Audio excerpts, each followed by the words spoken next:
ৰামদিয়াৰ সুসন্তান বিশিষ্ট সমাজসেৱক ৰামদিয়াক একতাৰ বান্ধোনেৰে শান্তি সম্প্ৰীতিৰ মাজেৰে আগবাঢ়ি যোৱাত সবল ভূমিকা লোৱা ড নৃপেন চন্দ্ৰ দাসৰ স্মৃতিত নিৰ্মিত এখনি সোঁৱৰণী মঞ্চ মঙলবাৰে ধৰ্মীয় ৰীতি-নীতিৰ মাজেৰে উদ্বোধন কৰা হয়। ৰামদিয়াত ড দাসক যুগমীয়া কৰি ৰখাৰ স্বাৰ্থতে তেখেতৰ কৰ্মৰাজিৰে উঠি অহা নৱপ্ৰজন্মই যাতে তেখেতক আদৰ্শ হিচাপে লৈ সঠিক দিশত আগুৱাই যাব পাৰে তেনে উদ্দেশ্য আগত ৰাখি জন্মঠাই ৰামদিয়াৰ উজানকুৰিত তেখেতৰ নামেৰে এখনি সোঁৱৰণী মঞ্চ নিৰ্মাণ কৰা হৈছিল। মঙলবাৰে সমাজ সৌৰভ ড নৃপেন চন্দ্ৰ দাসৰ জন্মদিনৰ লগত সংগতি ৰাখি ৰাইজৰ সেৱাৰ বাবে মুকলি কৰা হয়। তদুপলক্ষে পুৱা ৯ বজাত বন্তি প্ৰজ্বলন কৰে মনেশ্বৰ তালুকদাৰে। প্ৰতিছবিত মাল্যাৰ্পণ কৰে প্ৰয়াত ড নৃপেন চন্দ্ৰ দাসৰ সহধৰ্মিনী স্বপ্না দাসে। ড নৃপেন চন্দ্ৰ দাস সোঁৱৰণী মঞ্চ উদ্বোধন কৰে শংকৰদেৱ যুৱ মঞ্চ অসমৰ সাধাৰণ সম্পাদক অপূৰ্ব অধিকাৰীয়ে। সমাজ সৌৰভ ড নৃপেন চন্দ্ৰ দাস সোঁৱৰণী মঞ্চ উদ্বোধনী অনুষ্ঠানত শংকৰদেৱ শিশু বিদ্যা নিকেতন ৰামদিয়াৰ ছাত্ৰ-ছাত্ৰীৰ দ্বাৰা গুৰু বন্দনা পৰিৱেশন কৰা হয়।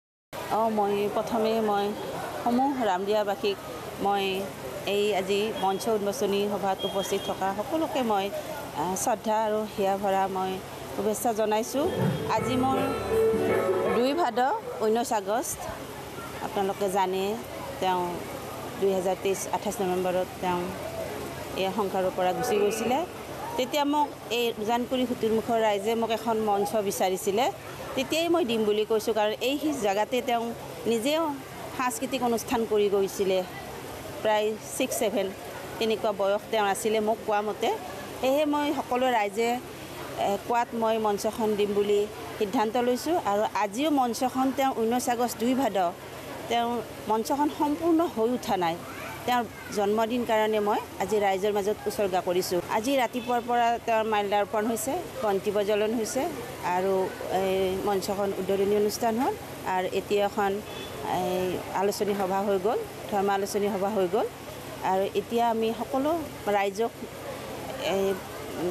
অন্নৰ কাৰণে ব্যৱস্থা কৰিছোঁ। সকলোৱে অন্ন এতিয়া খাব।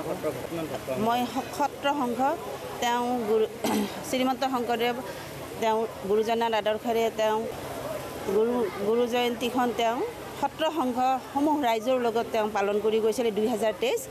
তেনেকৈ মই এই মঞ্চখন ধৰ্মীয় অনুষ্ঠানেৰে মই আজি উন্মোচন কৰিছোঁ।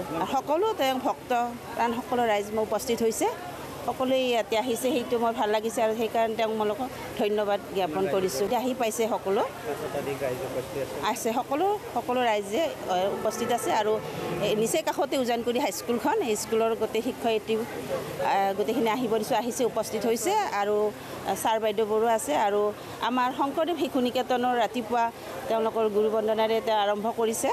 আৰু আজি গধূলি এটা সাংস্কৃতিক অনুষ্ঠান হ'ব। এই অনুষ্ঠানটো তেওঁলোকৰ এটা সমবেত সংগীতেৰে পালন কৰিব বা আৰম্ভণি উন্মোচন কৰিব।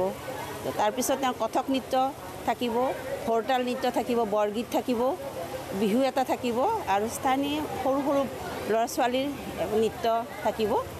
এইখিনিয়ে, বেছি ডাঙৰ প্ৰগ্ৰেম কৰা নাই। 2 ঘণ্টা 3 ঘণ্টাৰ ভিতৰতে প্ৰগ্ৰেমটো সাংস্কৃতিক অনুষ্ঠানটো শেষ কৰিব।